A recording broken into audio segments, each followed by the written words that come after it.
Hey everybody, welcome back to my channel. If you're new, my name is Chris. It is time to do my September perfume tray. Yes, it is September the 1st. I cannot believe it. Like, where has this year gone? And I have a lot to get through. I picked a lot of fragrances that I plan on or I want to wear for the month of September. I do like to do these monthly perfume tray type videos because it really makes me or forces me to be organized and thoughtful about what I'm going to be wearing in September. Maybe perfumes that I have been neglected, certainly perfumes that are newish to me I want to wear, and fragrances that I want to make sure I don't overlook before it gets too late into the season to wear them. So I'm going to start the video. I'm going to steal something from Jack's Beautiful You. Listen, if you don't follow Jack's Beautiful You and you like my style or you have the same taste as I do, you should definitely check her out. She's lovely, very sweet, very down to earth, very kind, and a gourmand lover. So you should check out her channel if you haven't. But she does something at the beginning of her videos, her perfume tray videos, or her monthly perfume tray videos where she talks about fragrances she actually wore the most the month prior. So I'm going to do that. I'm going to steal that from you, Jax. Thank you. So I really did go back to the video, my August perfume tray, and I was pretty good. I stuck to all of those. I added in a few, was testing, got a few new ones, but I did wear everything that was in the video. I've got 5 fragrances, maybe 1, 2 that weren't in that video I picked up new in the month of August. I did wear them a lot. I was very excited about them because they were new, and I'm going to go over my 1, 2, 3, 4, 5, maybe my 5 most worn fragrances for the month of August. So the first one, I wore the heck out of this. This is Scent of Peace. I love this. It took me forever to get this. I'm so glad I did. I find this to be very, very versatile. A lot of you have probably come and gone with this fragrance, have purchased it, but this thing is so, so good. It was great in August. This is really a black currant centered fragrance. It's got a little bit of grapefruit, musk, and some lily of the valley. And I found that this was so good in basically every situation. The only time I didn't wear it was for like a fancy night out. I don't think I had a single fancy night out for the month of August. It was a busy month. I worked a ton. But this one I wore to work. I wore this to the gym. Talk about the most bougie gym scent ever. I felt great. And sometimes I have to be really, really careful with gym scents because if I get too hot and the perfume's too overbearing, that is the kiss of death. I typically will declutter something. This one was great. I was fresh, I was clean, I was a little bit fruity, but just a slight musky, like your skin but better, fresh laundry with a little bit of black currant. I absolutely loved it. And I knew I wasn't going to overpower people because I did go lightly on the trigger, but at least I smelled so nice. I wore this a ton. The next one was one of my favorite Delinas, Delina La Rosèe. This is this is very different from Delina and Delina exclusive. It kind of goes off in its own direction. It's a very, it's a watery, non-aquatic take on Delina. It doesn't have a lot of that vanilla that the Les Exclusive has. It has none of that rhubarb, but it still has that beautiful, the peony. It's got a little bit of rose, but it does have a lot of pear sweetness. It's very, very strong. This thing lasts forever. It is sweet. And it's one of my most complimented perfumes. I do wear this to work and everybody loves it. The next one is another newish one. Again, I don't know where I was. It took me a while to get this. Chanel No. 5 L'Eau. This is like a flanker of Chanel No. 5 Au Premier. It's not a flanker of Chanel No. 5, at least to me. This smells very similar to Au Premier, but it's a lightened version. It's a watery version. L'eau means water in French. So this is like a watered down, toned down version, which makes it great for warmer weather. I love it. Very professional. Again, I wore this in basically every situation. It's a great work scent, and it just makes me feel very, very chic when I wear it. The next one, I have one of you out there to thank for this one. I had never even heard of this brand. It's by the brand Off-White, and this is called Solution Number 2. And I think your name is Gwen. You recommended this to me. I want to say you reached out to me on Instagram. You DM'd me and told me about this particular scent, and SO Avant Garde was having a really good sale. So I bought a ton of perfumes during that sale in August. This was one of them. So this is fantastic. If you love the note of tangerine, this is great. So this is a very clean and fresh scent, but instead of like typical lemons, typical bergamot being the star of the show, or even grapefruit, the star of the show is tangerine. Now, oh, this smells so incredibly good. It does have other citruses in the background. Again, it's probably got lemon and bergamot, but the star of the show here is tangerine. It does have florals in here. I want to say probably orange blossom, maybe neroli, and a little pop of ginger to give it a little bit of a zinginess. Fantastic. This is kind of just clean and fresh. Great scent for the hot weather. This was fantastic on hot days and would be a great scent for work. And I think you had said you wear this to work, and I can see why. It's absolutely fabulous. And I love it when you guys give me recommendations and they're absolutely home runs, because this was a blind buy for me. I'm super thrilled. I went back to go buy a backup. I loved it, like 2 backups, and it was gone. I was so very sad. I did get I picked up the other one that was kind of rose forward, and I want to say that was Solution number 4. I can't remember. Really good rose perfume.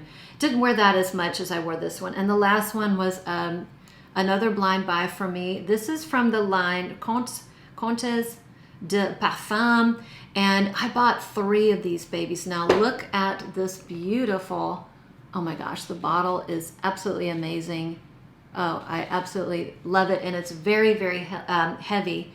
So again, I bought 3 of these, and the whole line basically took some, famous master perfumers and asked them to create a fragrance based on a really special memory for them. And the point of view is when he was this perfumer, when he was walking the streets of Sevilla after a rain and everything started, to dry out, the sun's out, you've got some, laundry drying in the sun, you've got these beautiful flower pots on everybody's porches, particularly like, orange blossom, maybe neroli, and the sense of the air as you're walking along the cobblestone street was the motivation behind this scent. So, lots of white flowers. It's got that clean laundry vibe to it. Jasmine. I just picked up the jasmine there. So orange blossom, jasmine, neroli, and it has a softness to it, but it's present. This is one I didn't want to go too heavy on the trigger. There's something a little bit weighty about this perfume, but it's not overly strong. And I think it's a little bit of that powdery dryness, the powdery notes in the dry down that made me not want to go too heavy on the trigger. During the summer, I wore this a lot and absolutely loved it. So those were my most worn in August. Okay, now on to the September perfume tray. Guys, I hope you have a snack. I pulled a lot of fragrances and I actually thinned the herd a bit. I mean, this was hard. September is a very fun month to wear fragrances because it's versatile. You still have days which are going to be warm. You're going to have days which are very mild. And maybe here there might be a day or 2 where it starts to get colder. Probably not. It doesn't get cold until October, but it's fun. There's lots of different perfumes that are appropriate to wear. So gosh, this was hard for me to narrow down. For the warmer days, I'm going to choose a perfume that is new to me. I did spend a lot of money on it, so I do want to get my wearing time in before it gets really, really cold. Porthole, I love this. This is passion fruit, pineapple, salt, and a fun note of iodine. And it makes it very unusual, but it does give it kind of a salty, mineral-y quality. And there's wood in the dry down, very, very unisex. I absolutely love it. This is for people who like the idea of a fruity perfume, particularly if you like passion fruit and pineapple, but you don't like something very sticky, sweet. This is great. And that salt offsets the fruity notes, so it's never sticky sweet, but it makes it very wonderful for hotter weather. It's still quite nice, and there's a woodiness in the dry down, which makes it really, really nice for, the transitional months. I will be wearing it probably if there's any hotter days. Next one, oh my gosh, this is so beautiful. This is Joyosa. This is a beautiful coconut vanilla fragrance with a little bit of citruses by Perfume. Oh my gosh, the only thing I do not love about this perfume is the price. I would show it more. It's very expensive and it's not super easy to get. I have to get it on some niche sites, and I can't wait for this to come to, you know, the gray market for other people to be able to smell this. I wonder if it's, I would love it if it was carried on scent split. That way people could get, you know, 9 ml travel sizes and be able to experience this, because it is beautiful. It's very, very similar to Bianco Latte. However, I decluttered Bianco Latte when I got this. First of all, you don't need them both. And this was my preferred choice because Bianco Latte has a little something something in it that is just not my favorite. And I think it was from the coumarin note. And that coumarin note was a little bit grassy and a little bit, I like mint, grassy and a little bit plasticky, maybe plasticky doll head. This one has none of that, so it's that beautiful coconut vanilla, creamy, you know, has a little bit of a caramel sweetness, although caramel I don't think is listed in the notes, a little splash of some citruses, I want to say mandarin or orange, which are very much in the background, and this one has phenomenal lasting power. It's not as loud, doesn't come out of the gates as strongly as Bianco Latte, but it has great longevity.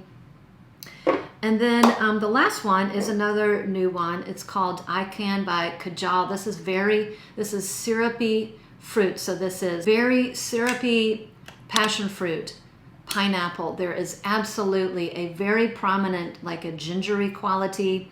It's syrupy, it has a syrupy sweetness to it, and orange, add orange into the mix. So if you don't like syrupy, fruity perfumes, this might not be up your alley. It has a praline sweetness as well. I do get a fair amount of patchouli in the dry down, so it almost has this, you know, patchouli vibe to it, but it definitely has just a lovely quality to it. And if you like ginger with syrupy fruits, and a nice woodiness in the dry down, this one is very, very good moderate wearing. The next two are two beautiful gems that I absolutely love and I have been neglecting. I didn't wear either of these very much over the summer, and I don't know why. Well, I do know why, because my collection is very big. I'm always testing things, and I got a few new gems, but it doesn't mean I don't love them, and I will be giving them heavy wear, or I will be wearing them in September. The next one is Sunshine by Amouage. This is a very interesting perfume. It has a tobacco note or tobacco flower.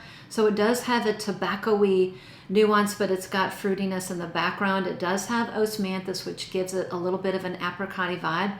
This also has black currant in it. So I do think the osmanthus is giving it not only an apricot vibe, but I do detect something leather, like a leather accord in here, whether there's leather in here separately, or osmanthus can, have a leathery vibe to it, a leathery flair. It's more suede in here, and there's almost like a little bit of an almond cream or an almond vanilla in here. So pretty. It's perfect when the sun is shining. It is a good all year round fragrance, but I just love to wear this in the sunshine, like a beautiful day like today. And the next one is Greenwich Village. I love this. This perfume just makes me feel like I dropped 10 years. It's very youthful. It's very fun. It's very flirty. I'm going to say it's very girly. I absolutely love it. I mean, listen, anybody can wear anything, but I just feel like a very feminine, fun, flirty, youthful version of myself when I wear this. Now, I know that the scent comes in this nice teal colored bottle, but it really has a pinkness to it. It smells very pink to me. A lot of that is because what's in here. There's lychee and there's peony, so very fun, very happy. It does have a sweetness. It's got a light, airy sweetness that's similar to something like a Baccarat 540 or maybe a Burberry Her, or maybe a Candy by Thomas Kosmala, but it doesn't go into that spun, sugar zone. It's not super sweet. It still stays a little bit tart and a little bit airy while being sweet. Has a little bit of praline in here, but again, I do not find this overly sweet. Very fun, airy, whimsical, and I will be wearing it on some of the moderate weather or even on hotter days. The next two, I'm going to go with two fragrances that are very classy. I think they're very chic, very elegant. Definitely could be somebody's signature scent. One of them is new. One of them I've had for a while. But I can't wait to wear both of them. One I haven't spoken about in a long time, Argos Pour Femme. This one doesn't get a lot of recognition. It doesn't get a lot of hype or as much attention as some of the other Argos fragrances, but this is definitely one of my favorite. It is a beautiful, it's an ambery floral with some nice aromatics. So it's got, I think it has a little bit of ginger in here, a little bit of lavender. The florals have, you know, a real ambery depth to them, an ambery sweetness.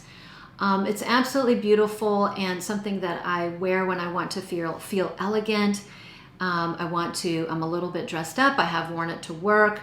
It's somewhere, if you took Mont Guerlain, Flower Bomb, and like a Trésor, La Nuit Trésor, maybe à la Filet, and you combine them all, à la Filet, you combine them all, you would come up with something similar, add a little bit of ginger and lavender.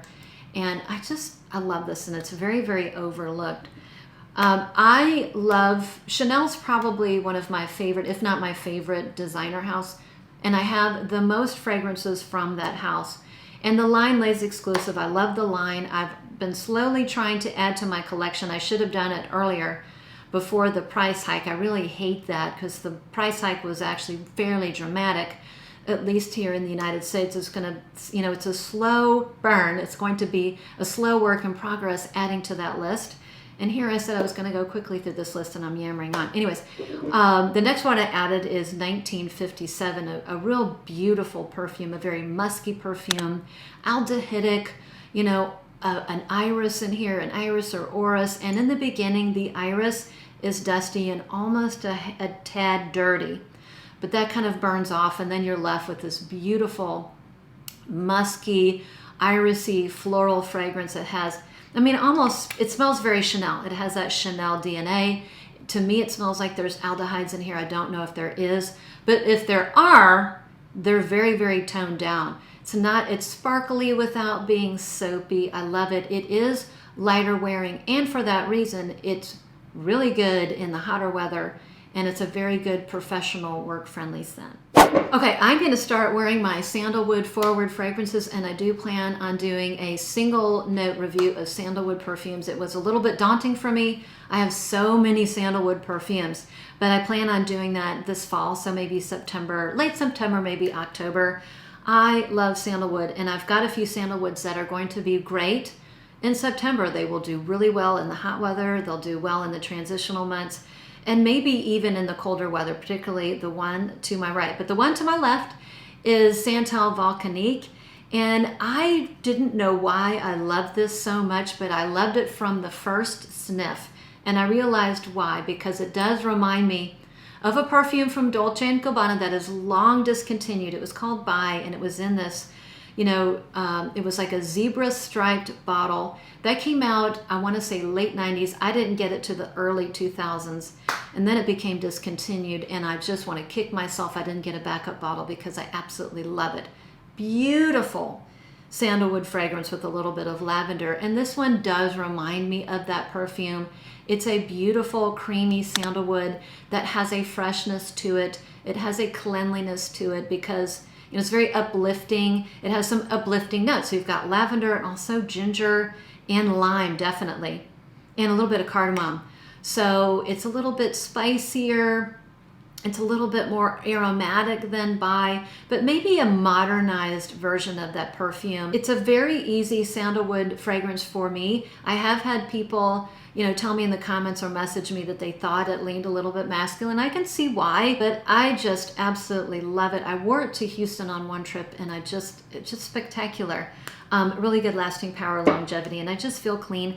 I never feel like I'm weighted down with a heavy woody note. The next one I can't wait to wear, and I almost didn't show it because it's actually getting a little bit harder to find. It is a sandalwood by Miller Harris, and it's called Peau Santal. This is beautiful. Now this is very similar to Le Labo Santal 33. So if you like that one, found it a little bit too masculine leaning, and it came off a little bit dill pickle. There's something dill pickly in it, This one is my preferred version because it smells very similar, but it's slightly more feminine. It's not as heavy. This one never goes into the dill pickle zone. It's got a little bit of difference. It has a really lovely papyrus note, a little bit of incense for sure. Not overwhelming, but it's definitely in the background. It's got a little bit of pink pepper.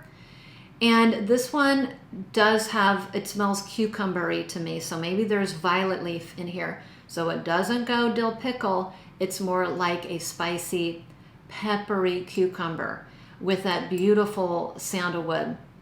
You know, it's got a little bit of smokiness, woodiness, and a maybe touch of leathery facet to it.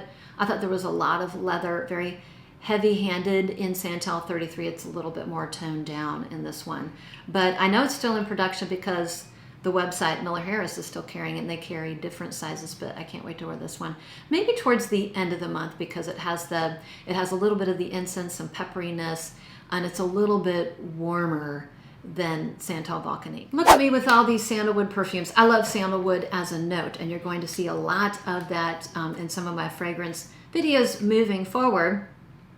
One of my favorite sandalwood fragrances has an accord in it that I also love. That's basmati rice. I'm a big fan of rice. And wouldn't you know, rice is now, you know, all the rage as far as notes are concerned. And it's just done so well in this perfume, Santal Basmati. I do have a travel spray, and I do baby this perfume because it was expensive when I bought it. It's coming down now because I think I've seen it on a couple of the discounter sites. It's still a little bit expensive, but there's just something very lovely and delicate about this. So it's sandalwood. It has a beautiful basmati rice, very, very realistic in the beginning. It has a little bit of iris. It has a little bit, I mean, I detect the subtle bit of, like a splash of smokiness in the base, whether that's just some spices that I'm not recognizing, or it has a teensy bit, and I mean teensy bit, of incense in here, and it has cashmere in. So even though it's very light wearing, it's light, and I do go light on the trigger, there's something very enveloping about it, almost like wearing a cashmere sweater that is scented with a beautiful creamy milky sandalwood, and you're sitting next to, you know, this basmati rice pudding just right next to you. Absolutely beautiful. It's not a beast mode, so if you're looking for a beast mode, that's the wrong one, but I love it, and I do wear that to work. One of my favorite fragrances. Another great sandalwood that I think will be really good for the transitional months. I think this is good year-round, but something to me reads a little bit more September, October, cooler weather. This is Comete Paradis. So this is a beautiful sandalwood, coconut, cacao fragrance. I'm sure it has other things, but those are the three main notes. The sandalwood in here is a little similar to Milky Musk. I have that, wear that all the time. The sandalwood in Milky Musk is very, very wood chippy. That is not the type of sandalwood in here. Like freshly cut wood chips, that's not in here. You know, tone that wood chippiness down a ton, and then you're gonna get the sandalwood in here. There's none of that, you know, musk. But what there is in here is coconut, and it's almost like a dry coconut, maybe a coconut water, a very light coconut cream, like a diet coconut cream, and maybe like coconut shavings. So it's very lovely. It's a drier scent, and I also get cacao. I'm not talking chocolate. I'm not talking Hershey's chocolate. I'm talking about dry cacao, which goes very well with the dryish sandalwood in here. So it's a dryish perfume, almost like that sandalwood and coconut was sprinkled with some dry cacao or unscented cocoa powder. Absolutely beautiful. Oh my gosh, I can't believe I motor mouthed my way to the very end. So I've got 3 left. Now, of course, I'll be wearing other things, but I promise you I will be wearing these. The next one is Ingenious Ginger. There's something about ginger that brings to mind, you know, summer and early fall, and I don't know why. And sunshine. This just reminds me of slightly colder weather and sunshine, even though I think this is a very versatile perfume. Ingenious Ginger has a lot of citruses. There's ginger, and of course, there's vanilla in here. But what this one smells like to me It smells like you made a scone out of maybe lemon or bergamot and you drizzled a light ginger syrup on the top. It is gourmand leaning to me, but it's not a full-on gourmand. And that's why I said scone, because scones tend to be, you know, a bakery, something that is not overly sweet. So not overly sweet, but it does have a really beautiful kick of ginger and just enough gourmand elements that I think will be great in the fall, but you're not going to walk around smelling like something on a dessert plate. The next one is another one of the new ones from Comete Parfums. It's called Tokyo. Look at that one. It's so pretty. And it's Anna, I think it's Anna Filippo is the perfumer. She's a master perfumer, but these bottles get me. Man, I got one other, I want to say it was Shanghai. That one is a like, it's not a love. So I will be wearing this more. This one and Sevilla appealed to me more. But the point of view of this one is about witnessing or being around or her experiences during the Hanami, which is the annual viewing of the cherry blossoms. So this definitely has a cherry blossom accord in it, but I get a lot of other things. I get a lot of rose, and I do get some tea, and I want to say it's like a green tea. Yes, a lot of rose, and the rose to me is a pink rose, a beautiful pink rose, maybe with a little dew on it, and you're including the stems, a little bit of the stems in here because there's a little bit of greenness, and maybe that's from the green tea. I want to say there's a little bit of berries, a little bit of musk in the dry down. I'm not sure if this has a strong wood in the base. I don't pick it up if it does, but this is really pretty, and it would be great in the spring because of that pink dewy rose. But I do think it will be nice on the warmer days, and I do want to make sure I wear it before it gets too cold, because I don't think this is something I'm going to be reaching for in the cold weather. And I'm ending the last one with a bang. I'm pulling out an oldie but a goodie, a very polarizing one. I'm going with Angel Eau de Toilette. So the reason why I'm pulling this one out is very nostalgic. I have some great memories with this, particularly with my daughter. Now, when she was in grade school and in the 9th grade, so grade school and 9th grade, I wore this a lot. And so when I'm doing carpools and all the little girls get in the car, they'd say, "Oh, Miss Chris," or Mrs. G, "you smell so good." And I just have fantastic memories from this perfume, and I really want to wear it. And it's not the, it's not the OG, which has a lot more patchouli. It's got that white chocolate. I did not like the original Angel Eau de Parfum when it first came out at all, particularly because everyone was just going to town. It was just, it was too heavy. This one, I eventually did get a bottle of that, and I enjoy it in a little bit here and there. The Eau de Toilette is my preferred version because it doesn't have the patchouli is way toned down. It has none of that white chocolate, and I think the original has cotton candy. This has none of this, but it has some nice fruit. So it's got green apple, and I want to say maybe a little bit of pear and some sparkly berries. So it's a little bit easier to take, and it's a year-round perfume, but I do love it in the spring and in the fall, and I wear it a lot in the colder months. Literally, I know a lot of people hate it, but one of my most complimented scents. So that is it for my September perfume tray. Let me know what's on your perfume tray. Did I miss any must-haves? Thanks again for sticking around. Thanks for watching me yammer through all of these perfumes that I will be wearing, and I'm really, really excited. I am always sad when summer ends. I'm a summer girl. I love me some hot weather, but I do love the fall as well. And I am looking forward to all the nice perfumes that we can wear in the fall, autumn, and in the colder months. Thanks for sticking around. Thanks for watching. Thanks to everybody who always supports me. And you know who you are by giving me a thumbs up and being subscribed to my channel and always showing up. I love it. And with that, I'll see you on the next one.